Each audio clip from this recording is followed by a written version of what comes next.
Olá, eu sou Adriano da Servida e o vídeo de hoje é sobre quais documentos são necessários durante um processo seletivo de cuidadores, babás, de empregados domésticos.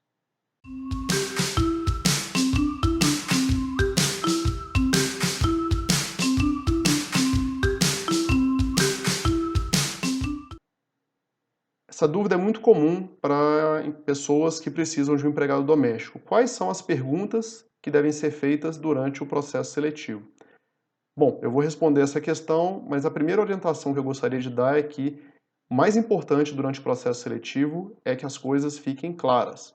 O patrão, o futuro patrão, explique para o futuro empregado o que ele precisa, o que ele espera do empregado, e o empregado diga para o patrão quais são as suas habilidades, quais são as suas referências, enfim, para que eles possam se conhecer melhor. Vamos explicar então quais são os documentos e aprofundar um pouquinho mais esses temas. Primeira pergunta que deve ser feita ao empregado doméstico é qual o seu nome completo e o endereço onde essa pessoa mora.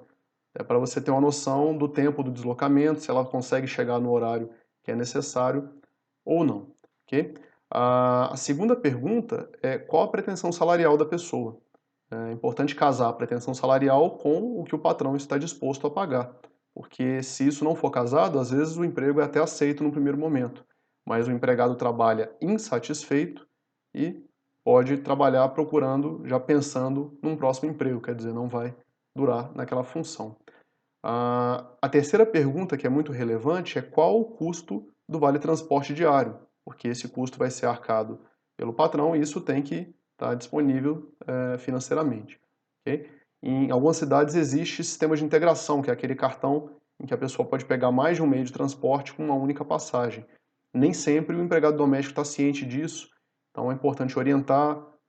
Em muitas cidades existe essa informação na internet, em outras é necessário ligar. Então se informe para você poder minimizar os seus custos e disponibilizar o transporte de forma adequada ao funcionário.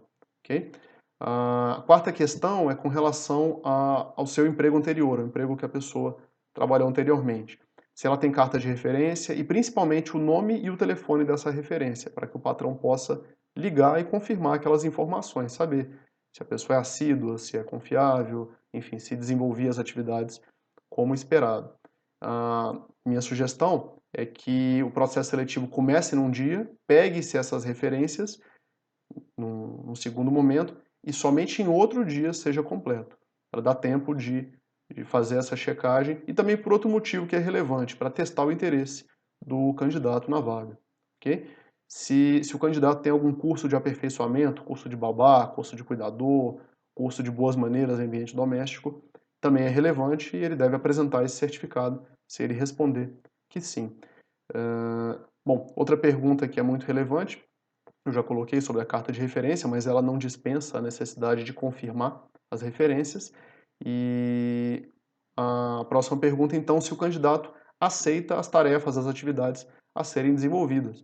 Se ele tem o conhecimento necessário ou se ele está disposto a aprender e, obviamente, se ele não tem o conhecimento, se o patrão vai ensinar ou se vai disponibilizar alguém para ensinar. Essa pergunta é relevante, mas é mais relevante ainda um dia que nós chamamos de ambientação, que é quando o candidato, uma vez aprovado, pré-aprovado no processo seletivo, ele vai de fato começar a desenvolver as atividades e mostrar a sua aptidão, ok? E outra questão é se o candidato está disponível para início imediato. Geralmente, em entrevistas de emprego doméstico, os candidatos têm a expectativa de começar imediatamente, mas nem sempre o patrão quer contratar imediatamente. Então, é importante não fazer essa entrevista muito antes da data de contratação, porque o empregador evita de contratar a pessoa, de selecionar a pessoa e na hora que vai chamar, algum tempo depois, ela já ter arrumado um emprego. Parece uma bobagem, mas é chata essa situação e ela acontece. Ok?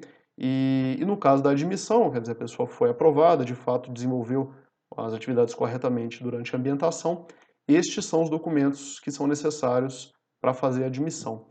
A carteira de trabalho original, o patrão pega num dia e devolve no outro, no máximo 48 horas depois. CPF ou RG, traz uma cópia e confere com o original. Ok? Certidão de nascimento ou de casamento, o número do NIT, comprovante de residência, às vezes a pessoa não tem um comprovante de residência no seu nome, não é incomum essa situação. e se o patrão abrir mão do comprovante de residência no seu nome, pelo menos uma carta que tenha chegado para aquela pessoa, naquele endereço que ela reside, para que ele possa, no futuro, se for necessário, fazer alguma correspondência por escrito. Certidão de nascimento e carteira de vacinação dos filhos menores de 14 anos, ok? Necessário também para fins do salário família. E é isso, preencher as informações do e-social e o processo seletivo tendo sido bem executado, tendo sido bem feito.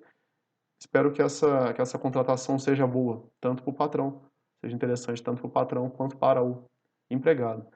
E se você tiver alguma dúvida, se você tiver interesse, se você precisar de ajuda com isso, escreva para a gente. A Servida é especialista em processo seletivo de funcionários domésticos e nós estamos à disposição para te ajudar. O nosso site é o www.acvida,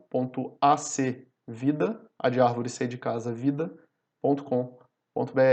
Um abraço, até a próxima. Tchau.